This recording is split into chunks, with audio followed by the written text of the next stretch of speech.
कार्यक्रम के पुण्यार्जक हैं Saubhagya Kohinoor, Shri Sanjay Jain, Shrimati Mamta Jain, Greater Kailash Delhi, Shri Rajeev Jain, Shrimati Meenakshi Jain, Civil Lines Delhi, Shri Sudhir Jain, Shrimati Poonam Jain, Model Town Delhi, Shri Vijendra Jain, Shrimati Nirmal Jain, Gurugram, Shri Rajan Jain, Shrimati Monika Jain, Janakpuri Delhi. हर दिशाएं दिनकर को जन्म नहीं देती, हर रात पूनम के चांद को जन्म नहीं देती।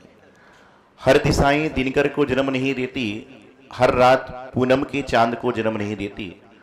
देती तो है हजारों माँ जन्म इस जगत में, देती तो है हजारों लाखों माँ जन्म इस जगत में, लेकिन हर माँ तीर्थंकर जैसे प्रभु को जन्म नहीं देती, हर माँ तीर्थंकर जैसे प्रभु को जन्म नहीं देती। महानुभाव, पंचकला प्रतिष्ठा महोत्सव का द्वितीय दिवस, कल आप सभी ने गर्भ कल्याण के माध्यम से श्री जी के प्रथम दिवस को मनाया। आनंद पूर्वक सुंदरता के वातावरण में अपने सारे कार्य को संपन्न करने का प्रयास किया और आपने गर्भ कल्याण के दृश्य को देखा और ना जाने आपने कितनी बार पंचकला के गर्भ कल्याण के दृश्य को देखा होगा, लेकिन जैसा कल महाराज ने बताया था और हमेशा संत गर्भ कल्याण के दिन कहते हैं कि हमेशा नियम ले लो कि हमारे यहाँ पर जो आने वाली संतान हो उसको हम लोग आने दें। और उसके बाद रात्रि में आंतरिक क्रियाएं पंडित जी ने आपको कराई। पुनः आज तीर्थंकर प्रभु आदिनाथ जी के जन्म कला का महोत्सव। आप सभी जानते हैं भगवान के जन्म होने के 6 माह 9 माह कितने सारे रत्न बरसते हैं। एक दिन में, एक बार में 3.5 करोड़ रत्न बरसते हैं, अर्थात एक दिन में 14 करोड़ रत्न बरसते हैं। कब? भगवान के जन्म के पहले से। क्यों? क्योंकि चारों निकाय के देव खुशियां मनाते हैं जब जन्म कलाक होता है और उसके बाद में भवनों में दुंदई बाजे बजने लग जाते हैं। आप सोचिए कि वर्तमान काल में जो आपको आदिनाथ भगवान दिख रहे हैं, आपको यही सोचना चाहिए कि जब आदिनाथ भगवान का जन्म हुआ होगा, पता नहीं हम और आप सब उस समय कहां पर होंगे, लेकिन जब तीर्थंकर प्रभु आदि का जन्म हो रहा है तो कम से कम हमारे नयन उन भगवान के जन्म को देखकर अपने जीवन को सार्थक करने का प्रयास कर रहे हैं। ये भावना सभी को भाना चाहिए। पांडुक शिला पर जब ऐरावत हाथी पर सौधर्म अपनी प्रिय सची इंद्राणी के साथ चलता है। आजकल तो हाथी भी बनावट होने लगे। पहले कुछ समय पहले तक ओरिजिनल हाथी आते थे, व्यवस्थाएं बदली, प्रतिबंध लगे तो हाथी भी दूसरे तरह से आने लगे। लेकिन आपको पता है कि 1 लाख योजन प्रमाण वाला ऐरावत हाथी होता है। सोचिए कितना। उस पर सौधर्मेंद्र अपनी सची इंद्राणी के साथ जाते हैं और सुमेरु पर्वत पर बालक का अभिषेक करते हैं। वहां पर चिन्ह देखकर घोषित होता है, सब चीजें होती हैं। तो ऐसे जन्म कल्याण का पावन दृश्य आप देख रहे हैं और आपसे मैं कहता हूं कि आपके घर में, प्रत्येक घर में कोई ना कोई बालक बालिका का जन्म हुआ है। लेकिन बालक बालिका का जन्म जो हुआ तो उस समय क्या आपने जन्म लेने के पहले, प्रभु जब मां के गर्भ में आते हैं तो माता कितने स्वप्न देखती है? 16। और उनका फल भी बताते हैं कि हाथी देखा तो ये होगा, निर्धूम अग्नि देखी तो ये होगा, ऐसा देखा तो ऐसा होगा। लेकिन आपके यहां पर भी जब संतान का जन्म हुआ था उसके पहले भी आपने कोई ना कोई स्वप्न तो देखे होंगे। हो सकता है कि रात्रि में ना देखे हों, लेकिन दिवा स्वप्न देखे होंगे कि बेटा होगा तो इंजीनियर बनाऊंगी और बेटी होगी तो कलेक्टर बनाऊंगी।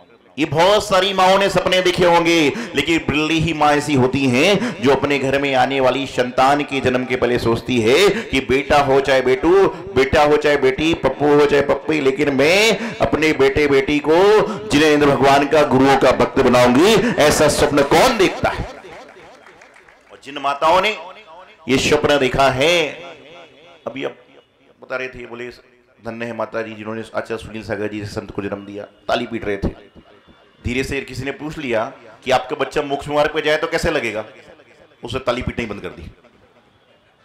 दूसरे का बच्चा केस लॉन्च कर रहा है, दीक्षा ले रहा है, तो ताली बजाते हो जोर जोर से। और अपना बच्चा यदि मंदिर में आहार देने गया, अभिषेक करने गया, पूजन करने गया और 15 मिनट लेट हो जाए तो मंदिर को मालिक को फोन लगाते हो, महाराज के साथ में तो रुक गया, घर में इस दिन भैया। ध्यान रखना, जीवन में, संसार में संत बनना तो बहुत कठिन है, लेकिन संतों के भक्त बनना भी बहुत कठिन है। जिसका पुण्य होता है वह अंदर होता है, और जिसका पुण्य नहीं है वह बाहर सड़क पर बहुत सारे लोग घूम रहे हैं। इस हाईवे से, दिल्ली आगरे हाईवे से कम जैनों की हजारों गाड़ी रोज जाती होंगी, लेकिन जिसका पुण्य है वह अंदर आकर जम्बू स्वामी जी के दर्शन कर लेता है। और जिसका थोड़ा पुण्य है वह गाड़ी में बैठे बैठे हाथ जोड़ लेता है। और जिसका बिल्कुल ही पुण्य नहीं है वह मोबाइल में लगा रहता है, पेपर पढ़ता रहता है, या नींद निकालते निकालते आगे चला जाता है और ड्राइवर कहता है वो गाड़ी भगवान जी निकल गई। ऐसा होता है। तो आपके यहां जो संतान का जन्म हो चुका, उस समय आपने क्या कल्पना करी मालूम नहीं, लेकिन कम से कम आने वाले समय में सभी भक्तों को ये भावना बना चाहिए, सभी माताओं को ये भावना बना चाहिए कि आपके यहाँ संतान हो गया, आपका बेटा भी आ गया, कोई बात नहीं, लेकिन आपके यहाँ आने वाला ये जो संतान हो, पोते पोती रूप में हो, तो इतनी भावना करना कि हे भगवान ये कुछ बने ना बने। हर माँ बाप अपने बच्चे को एमए बनाना चाहते हैं, सीए बनाना चाहते हैं, बहुत कुछ बनाना चाहते हैं, लेकिन गुरुदेव कहते हैं कि आप अपने बच्चों को एमए पढ़ाओ, सीए पढ़ाओ, बीए पढ़ाओ, लेकिन एमए के आगे एन लगा दो तो क्या बन जाएगा, मेन बन जाएगा। कि अच्छा आदमी बन जाए तो समझ के चलना कि सब कुछ अपने आप हो जाएगा। आपका बच्चा बड़ी बड़ी पोस्ट पर है, लेकिन आपको मंदिर नहीं ला पा रहा तो कोई पोस्ट काम की नहीं। और किसी का बच्चा जीरो है, कुछ भी नहीं है, लेकिन अपने माता पिता की बात मानता है, तो समझ के चलना कि सब कुछ उसके जीवन में हो। गुरुदेव आचार्य श्रीमती सागर जी महाराज की जन्मभूमि उत्तर प्रदेश है। आचार्य पद के बाद में दीक्षा होने वाली भूमि उत्तर प्रदेश है। क्षुल्लक दीक्षा मेरठ में हुई थी, वही भूमि भी उत्तर प्रदेश है। आप विचार करिए, जिन गुरु ने हजारों लाखों करोड़ों जीवों को अपनी तपस्या से प्रभावित किया, उसी उत्तर प्रदेश में पहला जो दिल्ली के पास सिद्ध क्षेत्र है वह आपका जम्मू स्वामी मथुरा का है। कि फपोतू में जन्म लिया, एटा में जन्म लिया और मथुरा में आचार्य बनने के बाद पहला चतुर्मास किया। ऐसे महान तपस्वी सम्राट आचार्य श्रीमती सागर जी महाराज, जिनकी किरणें पूरे भारत देश को प्रकाशमान कर रही हैं। एक और आचार्य सिद्धांत सागर जी महाराज, एक और आचार्य सुनील सागर जी महाराज, अन्यत्र आचार्य, उनके शिष्य पर शिष्य, आज कितने सैकड़ों की तादाद में। मैं आपको गर्व से कहता हूं कि यदि इस समय वर्तमान में आपको जितने संत मिल रहे हैं उसमें 30% संत आचार्य श्रीमती सागर जी महाराज के शिष्य परिशिष्य के हों तो कोई बड़े आश्चर्य। आचार्य श्रीमती सागर महाराज से दीक्षित, वैसे तो आदि सागर अंकली का परंपरा में जाएंगे तो 70-75 हैं, लेकिन श्रीमती सागर जी महाराज के सिद्धांत सागर जी, उनके शिष्य महाराज जी, उनके शिष्य और इसी बात कर रहा हूं, इसलिए 30% का है। वैसे तो 80% पूरे भारत देश में आचार्य आदि सागर जी महाराज की परंपरा है, वो सभी जानते हैं। तो आपको बताना चाहता हूं कि जन्म कल्याण का दिन है, और आज जन्म कल्याण के दिन सभी लोग ये भावना भाएं कि हे भगवान, हमारे यहाँ जो आने वाली संतान है उसको हम ऐसे संस्कार देने का प्रयास करेंगे। और नहीं दे पाए कोई बात नहीं, लेकिन कम से कम मैं तो हमेशा एक बात कहता हूं कि जैसे आप आहार देने आते हो, महाराज कहते कि रात्रि भोजन का आजीवन त्याग करोगे क्या, आप बोलते नहीं हम 6 महीने करेंगे, फिर मामला 1-2 साल पड़ जाता है। तो उसी प्रकार से अपने बेटों को, बहू को, पोते पोती को बोलो मंदिर चलना है, वह नहीं जाएंगे पक्का है, लेकिन आपको कहने का पुण्य मिल जाएगा। और हो सकता है कि बार बार कहूं तो एक बार उसके मस्तिष्क में आ जाए। और ध्यान रखिएगा, आज जन्म कल्याण का पावन दृश्य है। आप अपने बच्चे को जन्म लेने के बाद सबसे पहले नामकरण का संस्कार बहुत बड़े रूप में करते हो, सारे काम बड़े बड़े रूप में करते हो, लेकिन जब बच्चा आपका 45 दिन 40 दिन का हो जाए तो सबसे पहले मंदिर उसको बैंड बाजे के साथ में लेकर जाएं, जिसमें बच्चे के संस्कार पहले दिन से बन जाएं। और जब 8 वर्ष का बालक बालिका हो जाए तो व्यवस्था अनुसार उसके हाथ में दुग्ध का, जल का कलश दें और कहना भाई जाओ मंदिर जी में श्री जी के ऊपर जैसे मंदिर की व्यवस्था है कलश ढाल के आओ। तो पहले 8 साल में बच्चे के हाथ में जब श्री जी के भगवान के अभिषेक का कलश जाएगा। तो ये मान के चलिए कि जिसके बच्चे के हाथ में अभिषेक का कलश आ गया, उस बच्चे के हाथ में शराब की बोतल कभी आ ही नहीं सकती, क्योंकि उसको लगेगा कि मैंने भगवान का अभिषेक किया है तो मैं शराब कैसे पी। जिस बच्चे के हाथ से आपने अष्टकमलस्नाय धूपम नृपामदि स्वाहा कहकर धूप को छिड़कवा दिया, उस बच्चे के हाथ में कभी सिगरेट आएगी तो एक बार तो सोचेगा कि मैंने इन्हीं हाथों से भगवान के चरणों में धूप चढ़ाई है। और जिस बच्चे के हाथ से आपने भगवान जी के चरणों में अर्घ्य चढ़ा दिया, उस बच्चे के हाथ में कभी अंडा आदि आ ही नहीं सकता, क्योंकि उन्होंने भगवान के चरणों में जाकर अपना स्थान ले लिया। जन्म कर्णक का पावन दृष्टि है। बड़े पुण्य और भाग्यशाली मथुरा वाले हैं, क्योंकि सिद्ध क्षेत्र के पास रह रहे। और सिद्ध क्षेत्र के पास होने से होता है कि आप बुलाओ ना बुलाओ, हम तो सिद्धों के दर्शन करने अपने आप आ जाते हैं। अंतर इतना है कि आते हैं चले जाते हैं, आप बुलाते हो तो 2-4 दिन ठहर जाते हैं। तो पुण्यशाली हैं। और मुझे आज भी याद पड़ता है 2020, 2016 और उसके पहले 2012 में हम लोग यहाँ पर गुरुदेव आचार्य सिद्धांत सागर जी महाराज के साथ में आए थे, सदांग सागर जी के साथ में थे। उस समय जब मस्तकाभिषेक संपन्न हुआ था, उस समय विजय सेठ जी ने कहा कि महाराज जी आने वाला जो अभिषेक है 2016 का आप 2016 का आपके सानिध्य में हो। गुरुदेव का बिहार तो मध्य प्रदेश तरफ हो गया, हम नहीं पहुंच पाए। 2020 में पत्र पत्रिका छप गई, पोस्टर छप गया, फोटो छप गई, सब कुछ हो गया। इंद्राणी बैठी थी, इंद्राणी बन गई थी, वो सब कुछ हो गया, लेकिन कुछ संयोग बना के नहीं पहुंच पाए। लेकिन इस बार देखो 2020 पे आते तो हम 3-4 महाराज जी आते, उस समय में 4-5 साधु थे। लेकिन इस बार बड़ी प्रसन्नता की बात है कि 2020 में आपने मुझे निमंत्रण दिया, साथ ही साथ में आपने आचार्य महाराज को हमने निवेदन किया, आपने निवेदन किया तो महाराज जी ने अपने व्यवस्थित समय निकाला, तो सीधे सीधे 40, 45, 50 साधुओं के दर्शन आपको एक साथ हो रहे और इतना बड़ा कार्य संपन्न हो पा रहा। मतलब अभिषेक देखने को हमको भी 12 साल लग गए, आप समझिए 12 साल से दिल्ली के आसपास रह रहे हैं, लेकिन 12 साल लग गए जब जाके भगवान जी का अभिषेक 29 को देख पाएंगे। ऐसे जम्बू स्वामी जी की निर्वाण स्थली है, जहां पर जम्बू स्वामी जी ने तपस्या करी। और साथ ही साथ में गुरुदेव आचार्य सन्मति सागर जी महाराज की तपस्थली भी है, अजितनाथ भगवान की अतिशय स्थली भी है। और साथ साथ में आज जन्म करने का दृष्ट है। आप तो पुण्यशाली हो कि आपके बच्चे का जन्म होता है तो कम से कम ताली बजाने वाला भी है। आप नारायण श्री कृष्ण की बात सोचो कि यही मथुरा नगरी है कि उनका जन्म कहां पर हुआ? उनका जन्म कारागार में हुआ, लेकिन श्री कृष्ण ने अपना जीवन ऐसा जिया कि आज हर कारागार के लोग कहते हैं कि जन्म कारागार में हो कोई बात नहीं, लेकिन जीवन कारागार में नहीं होना चाहिए। ऐसे नौवें नारायण श्री कृष्ण की जन्मभूमि भी है, वहां पर जाते हैं, देखते हैं, करते हैं, जानते हैं। तो ऐसे ही आज गुरुदेव आचार्य सन्मति सागर जी महाराज की तपस्थली चतुर्मास स्थली है, उन्होंने दीक्षा भी दी थी और अन्य सारे काम संपन्न किए थे। तो निश्चित रूप से यहाँ जो पंचनाक है, जहाँ पर गुरुओं का आशीर्वाद होता है, वह सफल और सार्थक होता ही है। हम लोग जब 2003 में बड़वानी में पंचना प्रतिष्ठा महोत्सव ग्वालपाड़ा का हो रहा था, बड़े गुरुदेव आचार्य सन्मति सागर जी महाराज थे, आचार्य सिद्धांत सागर जी महाराज, आचार्य योगेंद्र सागर जी महाराज जी थे, और भी साधु थे, गणियारी का विजयमती माता जी भी थी, सभी थे। उस समय महाराज ने एक बात कही थी कि बोले गुरु महाराज तो जो कम बोलते थे लेकिन हमेशा काम का बोलते थे। आप कितना बोल रहे हैं ये महत्वपूर्ण नहीं है, लेकिन आप कितना काम का बोल रहे हो। तो ये गुरुदेव आचार्य सन्मति सागर जी महाराज की खासियत थी, कम बोलते थे लेकिन हमेशा काम का बोलते थे। जिन्होंने उनको देखा है वो जानते हैं। तो उन्होंने एक बात अच्छी कही थी कि बोले कल्याणक हो रहा है और यहाँ पर सब लोग आए हैं, सारे लोग आए हैं, संतों को बुला लिया, सब कुछ कर लिया, लेकिन तुम्हारे भाव निर्मल क्यों नहीं होते? क्योंकि यहां पर आने के बाद भी संकल्प विकल्प साथ में है। 2003 में मीडिया इतना फास्ट नहीं था।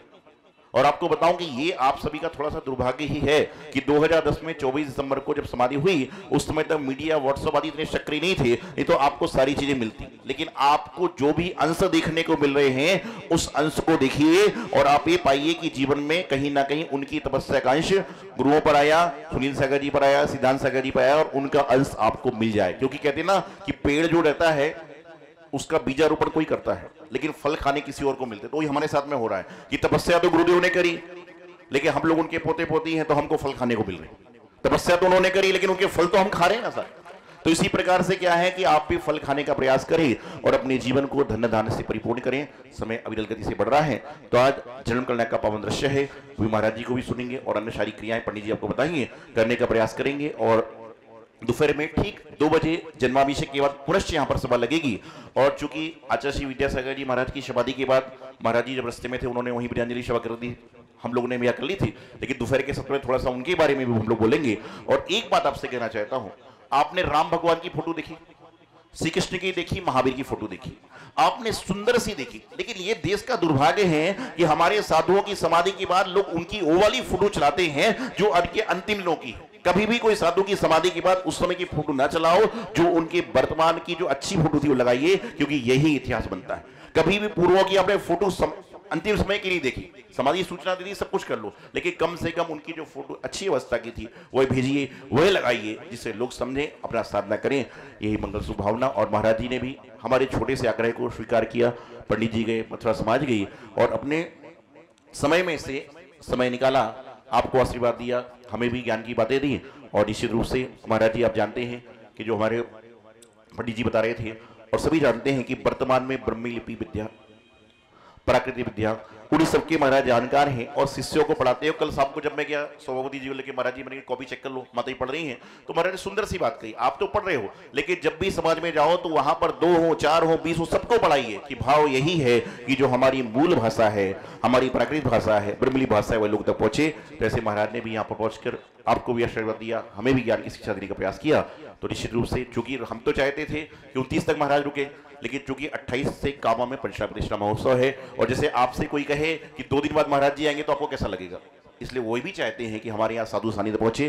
तो महाराज जी को आगे भी जैसे व्यवस्था से अपना गबरूस्त्रप करना है, तो आज दोपहर में फिर से सभा लगाएंगे, फिर से सुनेंगे, सारा काम संपन्न करेंगे। यही मंगल शुभभावना। आचार्य गुरुदेव सिद्धार्थ सागर जी महाराज की।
इस कार्यक्रम के पुण्यार्जक थे Saubhagya Kohinoor, Shri Sanjay Jain, Shrimati Mamta Jain, Greater Kailash Delhi, Shri Rajeev Jain, Shrimati Meenakshi Jain, Civil Lines Delhi, Shri Sudhir Jain, Shrimati Poonam Jain, Model Town Delhi, Shri Vijendra Jain, Shrimati Nirmal Jain, Gurugram, Shri Rajan Jain, Shrimati Monika Jain, Janakpuri Delhi.